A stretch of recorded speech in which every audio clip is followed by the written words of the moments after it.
What is up, everyone? JD here. I hope you're all doing well today. Today I'm excited to bring you a new walk and talk. Today we're going to be doing a 5, and I want to talk about 5 knives with what I feel are absolutely phenomenal, awesome, top tier ergos.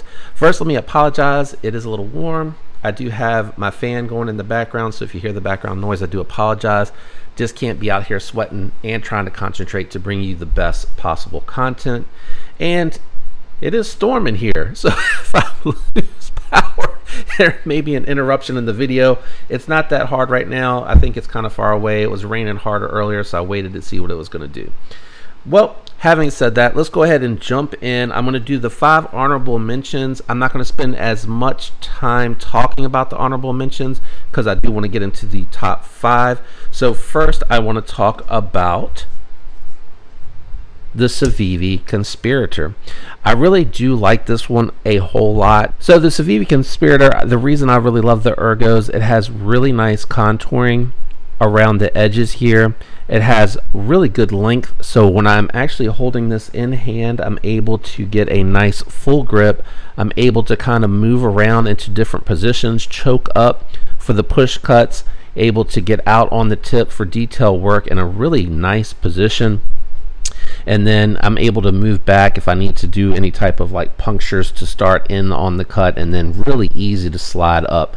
So the very neutral position does a really good job letting me move into any position that I want. The only downside on this one was the pocket clip for me, and I would say just a little bit of the feels on the liners. It's not awful, and again, this is still my favorite budget button lock knife right now. As of the making of this video, I did see quite a few in Blade Show that are going to be coming out, and I am very excited to see those, so I can't wait. But really nice ergos. The micarta here is done pretty well too. You get trying my best to get it on camera, you get a little bit of the softness here that lends to a little bit of texturing, and then the more time this is in hand, the more it grips because the micarta responds to the moisture. The next one that I wanted to talk about is actually going to be the Spyderco Andela. This one here has this bi-directional pattern, really good for ergos, and I do love the way that it feels in hand. I will say the only complaint that I have is I wish it had just, I know it's narrow in here so that you have really precise control and it's more friendly for all sized hands, but I wish it was just a tiny bit thicker right here, because for me, I'm like starting to wrap into my finger again to try to get the choke in order to do the push cuts. I have found like kind of coming back a little bit and moving the finger up really is a better position for this one. But really solid ergos overall, and that bi-directional pattern on the FRN from Spyderco is outstanding. Really confident, inspiring grip on the Andela. The last one that I want to talk about, probably going to surprise some folks, is actually going to be the Chris Reeve and Cosi. This one here has a really nice stone washed finish on it and very matty, so it does have a nice grip. This actually has a little bit more material in between the webbing of my palm or hand and my finger, so when I choke up, I am just starting to touch here, which is why it's a little bit lower, which is why I'm trying to find an Umanzan. I'd really love to get my hands on an Umanzan, especially if it has their sheepfoot version. I forget what he calls it, but this is really nice. Again, same thing here, multitude of positions. You can move back, you can choke up very easily to get out towards the tip for detailed work. Really nice chamfered spine here, so that if you are trying to do some detailed work where you need the thumb out to help control the blade a little bit, really comfortable. Good access to the lock bar, and again, it does have that hydraulically smooth deployment. The only thing again here I would complain about are the factory studs. They're really pokey. Not so bad when you come way down low and you slow roll it out, and even when you break it in and you go to push it, it's okay, but it's a little bit more pokey than what I would like. But the ergos on this are just really comfortable, and I do like this one a lot, but it is just an honorable mention. So first 5 minutes dedicated to honorable mentions. We're going to start with number 5. Number 5 on my list is going to actually be the Benchmade Bugout. Now, It is cheating a little bit here because I am specifically referencing these contoured scales that you can get from Flytanium, and how the metal, and this is titanium, but I know that I think there's aluminum scales out there. It might not be by Flytanium, it might be by OG Goat, or gosh, I can't remember, but I am specifically talking about when they do both their contoured carbon fiber, or when you get some aftermarket with contouring. It has, again, very neutral positions. It allows you to manipulate your grip a lot. You can move around here. It does offer a full forefinger grip. I know my gorilla hands make it look like I swallow it up, but I am getting a full forefinger grip with just a little bit left over. Contouring is very comfortable. I love the slender profile on this one because it is very comfortable to handle. For a little while, I have used this blade quite often to break down some cardboard, and it does give you really, again, options to be in whatever position you need to be in when you're moving around on this. So that's a lot of the things that I do like about this one. Being that it is a tiny bit smaller is one of the reasons that it does kind of land a little bit lower on this one. But again, the Bugout is definitely one that is a benchmark for me as far as ergos are concerned on a more thin profile knife. But really good example. I love it when they have those contoured metal scales, or even their carbon fiber, I think, is the one that they have that has a little bit of contouring, but it doesn't fit and match with the other ones. So I'm not quite sure what the last number is on that model that causes it to be a little bit different. Next up, Spyderco Yojimbo 2. This one, man, is just seriously overlooked. I understand it looks like one of those things from the movie Tremor 2.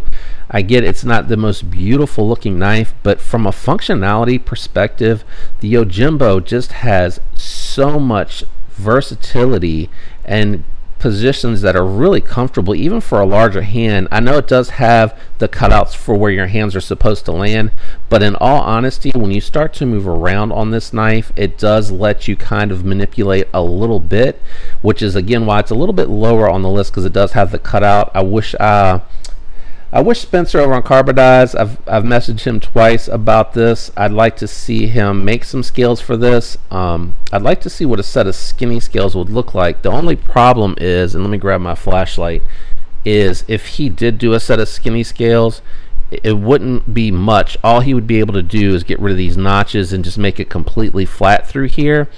And I'm not sure how much he gets asked about the Yojimbo 2, because he has the paramilitary 2, the PM3, Smock, Shaman.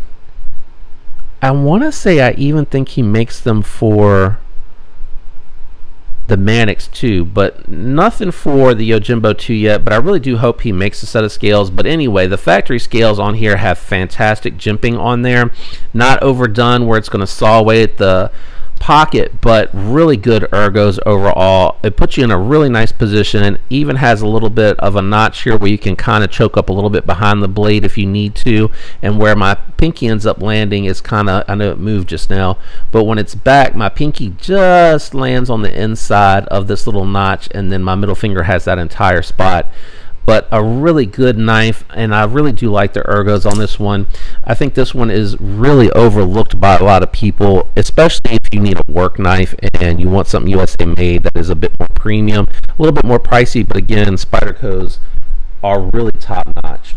All right, so number 3 on my list is actually going to be the Hogue Sig K320. This one here is done in the aluminum with the G10 inserts, but this one here is really comfortable. Even if you have to get back for puncture tasks to get into your materials, even if you have to choke up, or even when you're ready to choke up, not when you have to, you have a really nice finger choil right up behind the blade, puts you in a really good position, gives you a lot of blade to work with to maneuver and manipulate hand positions on this one as well.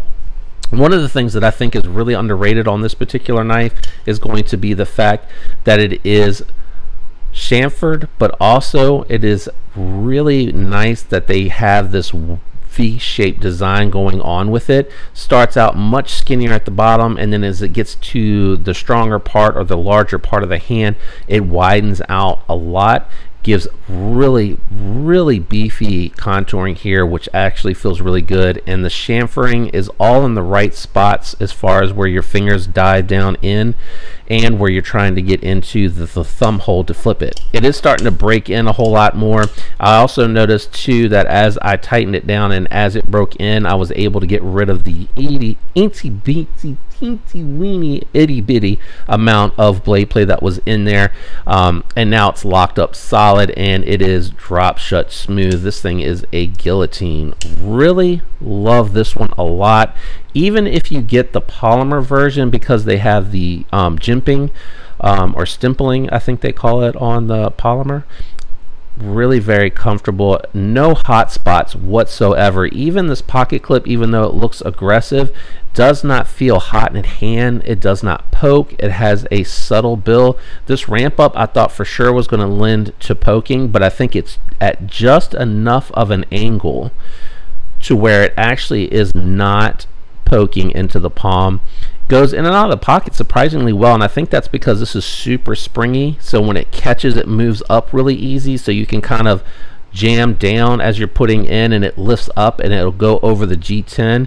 The G10 is really aggressive compared to the Spyderco, but it's not awful. I know when I say it's more aggressive, it probably sounds bad, but it's probably just as comparable to Spyderco's FRN check string where it has nice grip.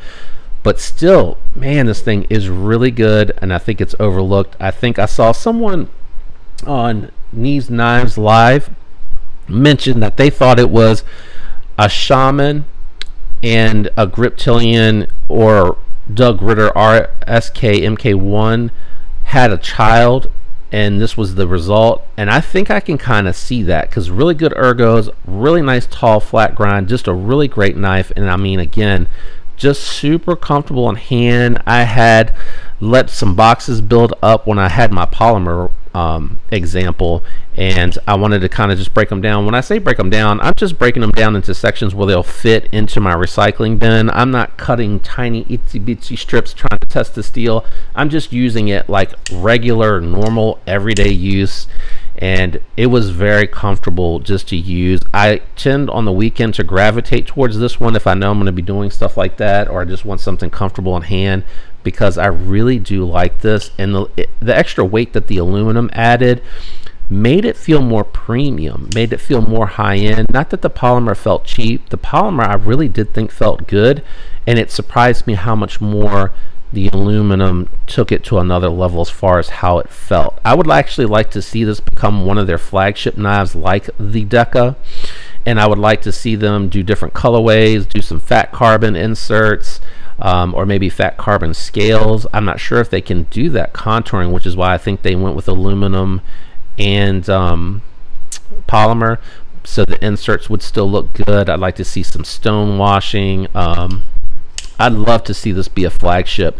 My only recommendation would be to take your label or your brand, bring it in here, and that way you can open up this cutout a little bit more for the thumb flick. It would be a little bit more accessible. And then the same thing here, bring your Hogue USA here, and then on the top you could put the 20 CV, or you could do the 20 CV USA, or you could take a page out of ProTech's book and just put the USA 20 CV here, and then put the Hogue on the inside here, and then SIG here. But I definitely would love to see this be a flagship. I think this knife is another one that's highly overlooked with excellent ergonomics. All right, coming in at number 2, I talked a little bit about that, and that is going to be the Spyderco Shaman. Whether you're talking about the smooth G10 factory scales, or you're talking about a set of aftermarket skinny scales, this one here with the skinny scales especially for me is really nice, because you can manipulate, again, if you got to come back, get your puncture in, and then move up to draw cut to get through your cardboard, or if you're breaking up carpet materials, whatever it is that you're using your knife for. Really nice position. Man, this thing just melts into the hands. It has a good height to it without being too skinny, kind of like I mentioned with the Conspirator, but it also has that finger choil so that you can move up and get really tight up to the blade's edge if you're trying to be precision but need the power to get through. So you're trying to control the cut, but you need power also because it is a little bit of a thicker material. That's why I like the fact that it lets you get right up on that blade path as well. And again, even with the little hump here on the factory scales, you can manipulate your grip on here. Really great contouring all the way around, absolutely no hot spots whatsoever. This contouring mimics the factory scales for sure. The only thing that I noticed here is just if you look, you can see he left a little bit more material on this side than he did on the show side, because you can actually see where the pin is down into the scale, and on here it's a little bit more flush where you can almost feel it. Or did I say that backwards? I think that one's, yeah, that one's more flush. You can see that there's not as much material here. This one's recessed a little bit, but it's just a tiny bit, and that's what happens when you come across someone that's hand making these. I mean, really, Carbodize did a fantastic job on this, and I love the way that the dark matter with the red in there really looks. It looks very three-dimensional to me, more so in person. The camera doesn't pick it up really well. The only thing I'll complain about is the factory pocket clip on this one. It doesn't let it ride very deep, but I think if you are getting a heavy-duty hard use knife that's more fuller size, having this this much material left makes it really easy to grip into. But for me, because I'm going down and I'm gripping it like this actually fits to the finger really well, and I can go down in the pocket and get it. Even when I've had on gloves in the yard and stuff with the other version that I had, that worked really well for me and I enjoyed it. Now, number one is a knife that I picked up here recently and just has completely blown me away, and it has me looking at more knives from this brand, especially of the collaborations between these two designers that made this knife, and that is going to be the Ace Grand. This one here has the smooth burlap micarta, so it does look like it's a rougher texturing, but it's actually very smooth. I really do enjoy it a lot. It has a little bit more weight to it, which again, as I mentioned on the SIG, a little bit of extra weight, long as it's not obnoxious or feels like a brick in your pocket, is actually quite nice. It does make it feel a little bit more premium, a little bit more of a solid knife. This one here allows you to manipulate your position. You can move around. You can choke up quite comfortably onto the spot here because it doesn't have a flipper tab. It's just thumb holes. Really nice. Tall flat grind on this as well. Very slicey. Good performer. But again, really good ergos. The backspacer here, I don't know why they have a little tiny bit of jump in here over where the lanyard goes. You can feel a little bit there, but it's not enough to really do much. Now the jumping out here is really nice because again, if you're trying to control the cut out on the tip, you're trying to do something a little bit more precise with that tip, it's nice. And again, you do have the little ramp here where you can come up and get out to the tip, and you can do, you know, some draw cuts and things of that nature really nicely. But this just feels very nice. The little bit of the hump here is in a nice spot. They brought it down, but they brought thickness to the blade here with the contouring, so it just really kind of melts into the hand.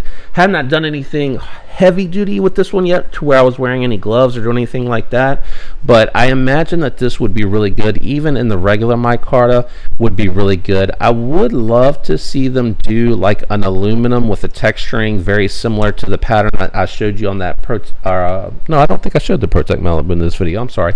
Very similar to my Protect Malibu that has, and actually I have that down in this pocket as a secondary knife. I'd like to see them do an aluminum contoured scale with the texturing just like this. It doesn't have to be just like this. I'm sure they can make it a little bit different, but the texturing like that would be an interesting model to see. I don't know how much the aluminum would add to the weight of the knife. It might make it too heavy, but it would be curious to see it like that. But again, really nice contouring on this. Let's see if I can bring it here. There you go. You can see very well done, pretty even. It is a little bit closer to the bottom, which makes sense because you typically have more of your palm in on the knife. Just feels really good. This is definitely a highly recommendable knife that I'm very, very late to getting my hands on. I didn't want just the, is it M390? in micarta.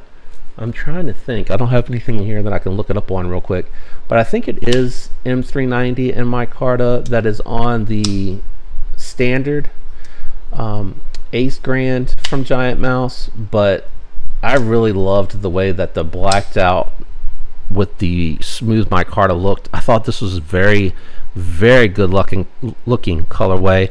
I missed out on the St. Nick knives that had the G10 with the red and the black washed blade, but I'm kind of glad I missed out on it because this came out after.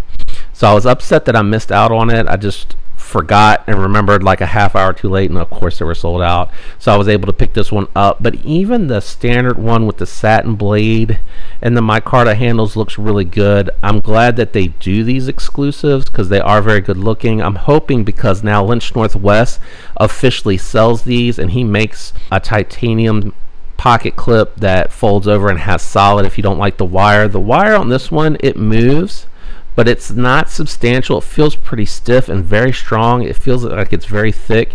So I do like it. I'm not going to replace it on this one, but he does make an official replacement, and he's selling them on there with it a little bit more to include the cost of the clip. I hope that they do an exclusive for him. I'd like to see some exclusive colorways and things like that. I think that'd be really awesome to see. Anyway, that rounds out my list, with the Ace Biblio being my #1 pick on the list. Now, I know I ranked them 5 through 1, but in all honesty, they're all very good, very close. Even my honorable mentions feel really good in hand to use, so very close. And again, these are just some of the ones in my collections. Let me know down in the comment what your favorite are. If you made it this far along, if you could do me a favor, leave a like, consider subscribing if you're not already subscribed to the channel, and don't forget to turn that notification bell to all so you get alerts whenever future content drops. I hope all of you have a fantastic week. Until next time, peace.